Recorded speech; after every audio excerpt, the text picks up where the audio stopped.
ছাত্ৰ বিদ্ৰোহে ভয়ংকৰ ৰূপ ধাৰণ কৰিলে কোকৰাঝাৰত।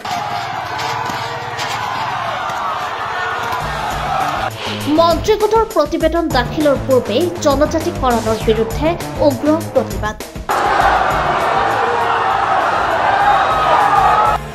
শনিবাৰে বিটিচিৰ হৃদপিণ্ড স্বৰূপ বিটিচি সচিবালয়ত প্ৰৱেশ কৰি সচিবালয়ৰ আচবাব ভঙাৰ লগতে জনজাতিকৰণ প্ৰস্তাৱৰ বিৰুদ্ধে উত্তাল প্ৰতিবাদ সাব্যস্ত কৰে।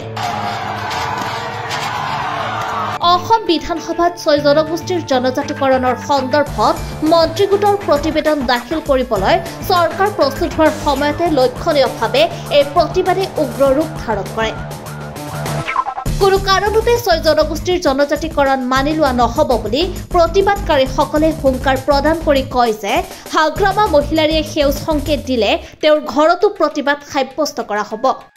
প্ৰতিবাদকাৰীসকলক সেই স্থানৰ পৰা আঁতৰাই পঠাবলৈ নিৰাপত্তাৰক্ষীয়ে চেষ্টা কৰিছিল যদিও আৰক্ষী তথা প্ৰশাসনৰ বুজনিক আওকাণ কৰি তেওঁলোকে প্ৰতিবাদস্থলীত প্ৰতিবাদ সাব্যস্ত কৰিয়েই থাকিল।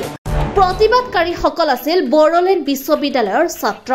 সহস্ৰাধিক প্ৰতিবাদকাৰীয়ে সচিবালয়ৰ ভিতৰত প্ৰৱেশ কৰে, উত্তাল প্ৰতিবাদ সাব্যস্ত কৰে। আনকি তেওঁলোকে বিটিচিৰ সদনৰ ভিতৰত প্ৰৱেশ কৰি তাত থকা চকীসমূহো দলিয়াই দিয়ে।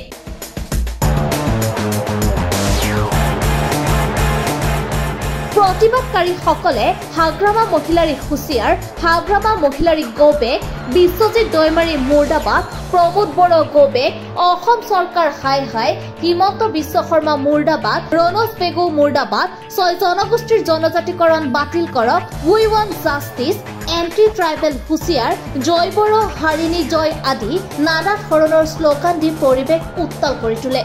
পৰিস্থিতি নিয়ন্ত্ৰণ কৰিবলৈ পৰৱৰ্তী সময়ত আৰক্ষী উচ্চ পদস্থ বিষয়াৰ লগতে কামাণ্ডো বাহিনীও নিয়োগ কৰিব লগা হয়। News desk report, Republic.